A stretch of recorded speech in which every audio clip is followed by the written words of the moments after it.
آج ملکوں کے بدلتے حالات میں یکساں سول کوڈ کی آواز دی جا رہی ہے۔ 22ویں لا کمیشن نے پورے ملک میں بسنے والے لوگوں سے رائے مانگی ہے کہ یکساں سول کوڈ کے تعلق سے آپ کی کیا رائے ہے۔ ہم تو مسلمان ہیں، ہمارے پاس مکمل دین، مکمل شریعت ہے، اور ڈاکٹر بھیم راؤ بابا صاحب امبیڈکر نے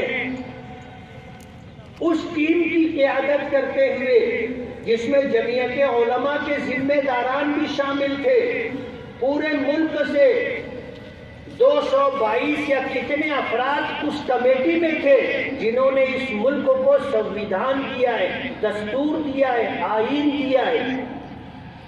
اس میں بنیادی جو آئین کی دفعات ہیں، اس میں یہ ہے کہ اس ملک میں بسنے والے تمام ہی لوگوں کو اپنے مذہب کے مطابق زندگی گزارنے کی مکمل آزادی ہو۔ وہ پوجا پاٹ بھی کریں گے، نماز بھی پڑھیں گے، اور اس کی دعوت و تبلیغ بھی کریں گے، اپنے دین، اپنے مذہب کو سیکھنے اور سکھانے کے لیے مدارس بھی قائم کریں گے۔ یہ ہم ملک کے بنیادی دستور نے ہمیں اس کا حق دیا ہے۔ کچھ رہنمایانہ خطوط تھے، اس میں ایک یہ بھی ہے کہ یکساں سول کوڈ اگر ممکن ہوگا تو اس کا نفاذ کیا جائے، اور ہم ایسا مانتے ہیں کہ ممکن نہیں ہے۔ آج صرف مسلمانوں کو ٹارگٹ کیا جائے گا۔ کبھی کبھی تو میں یہ سوچتا ہوں کہ یہ لڑائی ہمیں نہیں لڑنی چاہیے، یہ لڑائی لڑنے کے لیے پورا ہندوستان ہے۔ جین سماج کے لوگ نہیں مانیں گے، بدھ مت سماج کے لوگ نہیں مانیں گے، سردار لوگ نہیں مانیں گے، لنگائت سماج کے لوگ نہیں مانیں گے۔ اس ملک میں آج 139 پرسنل اللہ ہیں۔ کتنے؟ زور سے بولو نا۔ 839۔ صرف مسلم پرست اللہ نہیں ہے، بلکہ 839 پرست اللہ ہے۔ ظاہر بات ہے، جیسے ہم اپنے مذہب سے ایک قدم پیچھے ہٹنے کے لیے تیار نہیں ہیں تو دوسرے لوگ بھی تیار ہیں، لیکن ٹارگٹ صرف مسلمانوں کو کیا جاتا ہے۔ میری ذاتی رائے ہے، ضروری نہیں ہے کہ سب میری رائے سے اتفاق کریں۔ میں یہ چاہوں گا کہ یہ لڑائی دوسروں کو لڑنے دیں، دوسروں کو لڑنے دیں، اور وہ ہم سے اچھے طریقے سے لڑ لیں گے۔ یہ لڑائی دوسری قومیں ہم سے بہتر طریقے سے لڑ لیں گی، اس لیے ان کو لڑنے کا پورا موقع دیا جائے۔ آج دیکھو آواز ادھر ادھر سے اٹھنے لگی۔ 22ویں لا کمیشن نے جب رائے مانگی تو تمل ناڈو کے جو ہے سی ایم نے کہا کہ دلتوں کو اپنے مندروں میں پہلے آنے کی اجازت تو دو۔ یکساں سول کوڈ کا مطلب کیا ہے؟ سب برابر، سب کو ایک جیسا حق حاصل ہوگا۔ آپ اپنے مندروں میں دلت سماج کے لوگوں کو آنے کی اجازت نہیں دیتے، تو پہلے آپ تو تھوڑا دل بڑا کرو اور دروازہ تھوڑا سا بڑا بناؤ کہ آپ کے مندروں میں بھی دلت سماج کے لوگ آنے لگ جائیں۔ ظاہر بات ہے یہ بات وہ کبھی بھی نہیں مانیں گے، کبھی بھی نہیں مانیں گے۔ وہ تو اپنے کنووں سے ان کو پانی بھی نہیں پینے دیتے۔ اور آپ دیکھو گے اس ملک میں کتنے ایسے مقامات ہیں جہاں پر دلت سماج کے لوگ جا بھی نہیں سکتے۔ ہمیں تو ناپاک مانا جاتا ہے نا، دلتوں کو بھی پلیت سمجھا جاتا ہے۔ تو ہماری بات نہیں، ہم تو یہ کہہ رہے ہیں کہ یہ لڑائی یکساں سول کوڈ کی، یو سی سی کی لڑائی ہم چھوڑ دیں۔ یہ میدان دوسری قومیں ہیں، دوسری برادریاں ہیں، وہ اچھی طریقے سے یہ لڑائی لڑ لیں گے اور لڑیں گے انشاءاللہ۔ اس لیے ضرب صرف ہم پر پڑے گی، نقصان صرف ہمارا ہوگا، ایسا نہیں ہے۔ اس ملک میں 839 پرسنل لا ہے، ان میں سے ایک ہمارا مسلم پرسنل لا ہے۔ ایک کو نکال دے تو بچیں گے کتنے؟ 838 پرسنل لا ہیں۔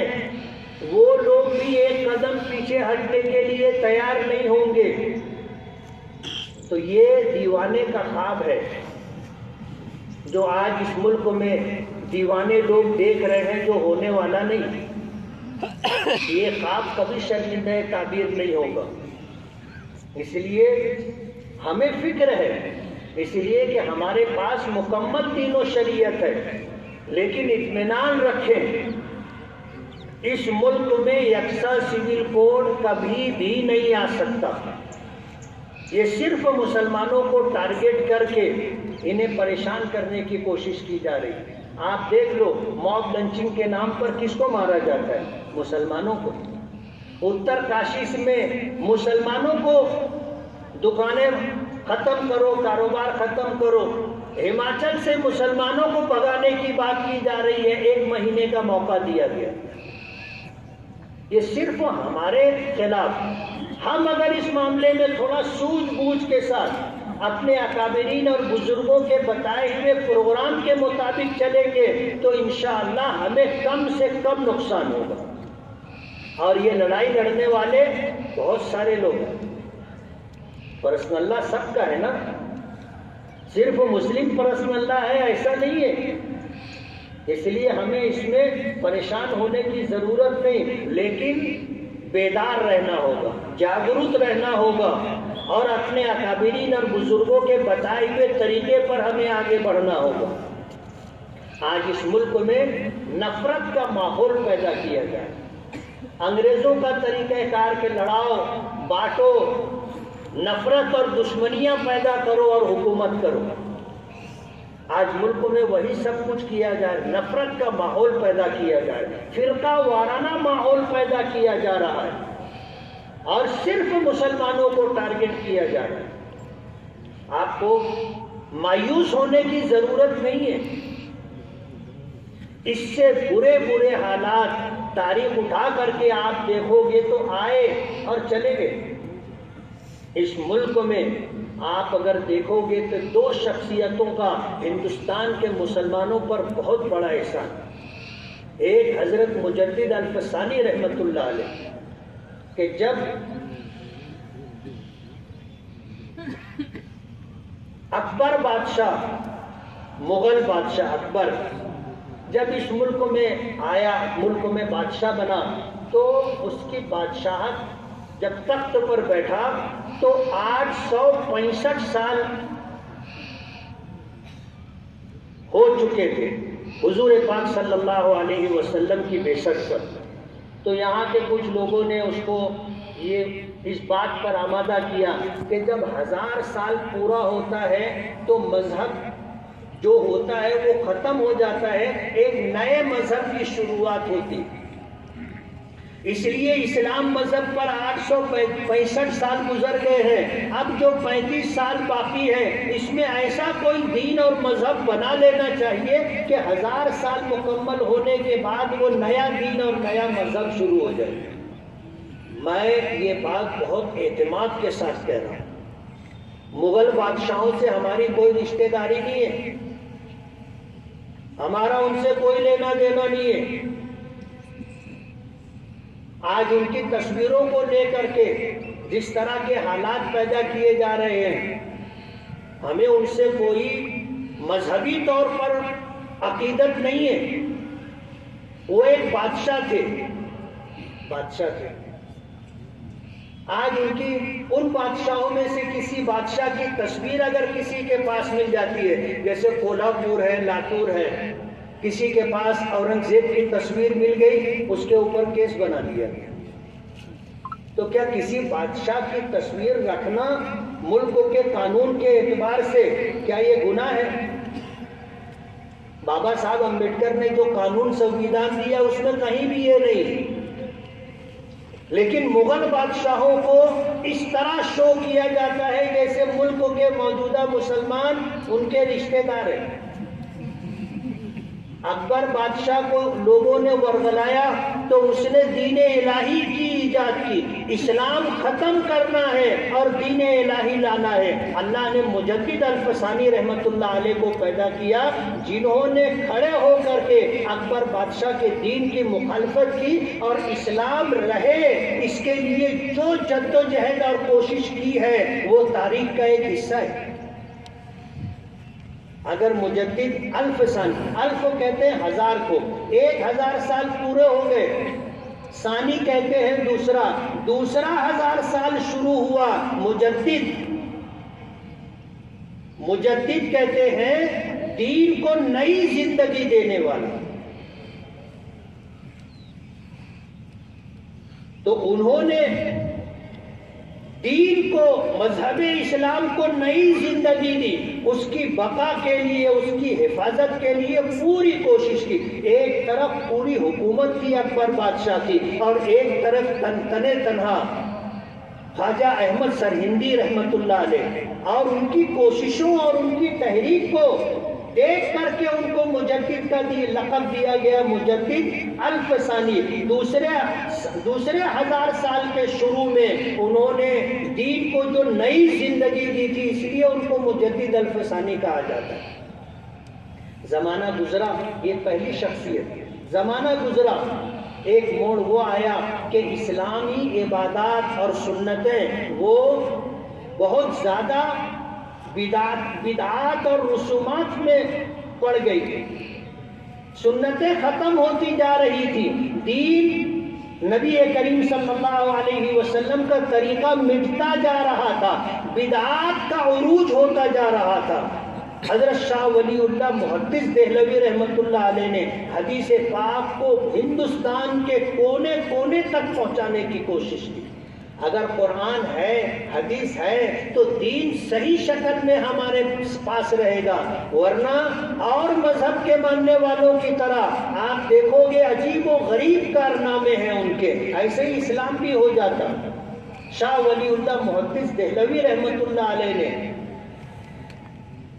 دین اپنی اصلی شکل میں باقی رہے، نبی کریم صلی اللہ علیہ وسلم کی سنتیں اور ان کا طریقہ باقی رہے، اس کے لیے کوشش کی۔ یہ دوسری شخصیت ہے، شیخ سید احمد خواجہ سرہندی رحمت اللہ علیہ، جنہیں مجدد الف ثانی کہا جاتا ہے، اور شاہ ولی اللہ محدث دہلوی رحمت اللہ علیہ، ان دو شخصیتوں کا ہم پر احسان ہے۔ ملک کے موجودہ بدلتے حالات میں ہم لوگوں کو بہت سنجیدگی کے ساتھ سوچنا ہوگا، بہت سنجیدگی کے ساتھ، اور حضرت ابراہیم علیہ السلام کی قربانی کا پیغام بھی ہے، سوچ سمجھ کر کے قدم آگے بڑھانا ہے۔ اور ایک آخری بات کہہ کر کے اپنی بات ختم کروں گا کہ ہم میں اتحاد اور اتفاق رہنا چاہیے۔ ہمارے شہر کا بہت عجیب مثال ہے، کچھ لوگ ہیں جو 24 گھنٹہ سیاست کرتے رہتے ہیں، کہیں نہ کہیں ملت اسلامیہ کو سامنے رکھ کر کے، اپنے دین مذہب اسلام کو سامنے رکھ کر کے اتفاق کرنا چاہیے، اتحاد کا مظاہرہ کرنا چاہیے۔ صرف اپنی سیاست کے لیے ہمیشہ اختلاف کرنا، ہر بات میں اختلاف کرنا، یہ ہمارے شہر کے کچھ لوگوں کا طریقہ ہوگا۔ اچھی سے اچھی بات ہوگی تو بھی اس میں اختلاف کرے، کیوں؟ صرف سیاست کی وجہ سے۔ یہ بہت غلط بات ہے، اور یہ چیز مالیگاؤں کے لیے، مالیگاؤں کی عوام کے لیے بہت نقصان ہے۔ کہیں تو اتفاق کرو، ہم یہ نہیں کہتے کہ ہر بات میں اتفاق کرو، لیکن جس بات میں ملت کا مفاد ہو، جس بات میں اپنے شہر کا مفاد ہو، اس پر آپ کو اتفاق کرنا چاہیے۔ آپ اگر چاہتے ہو کہ شہر ترقی کرے، آپ اگر چاہتے ہو کہ مسلمان ترقی کرے، تو آپ کو ملت کے مفاد کے موقع پر اتحاد کا مظاہرہ کرنا ہوگا، آپ کو اپنے شہر کے وکاس کے موقع پر اتحاد کا مظاہرہ کرنا ہوگا، تب جا کر کے یہ مقصد پورا ہوگا۔ ورنہ جس طرح زندگی گزر رہی ہے، خسارے کے ساتھ، نقصان کے ساتھ اسی طرح گزرتی رہے گی، ہماری تو کٹ گئی ہے زندگی کے آخری پائیدان پر۔ ہماری بچوں کا کیا ہوگا، آنے والی نسلوں کا کیا ہوگا، اس پر انتہائی سنجیدگی سے غور کرنا ضروری ہے۔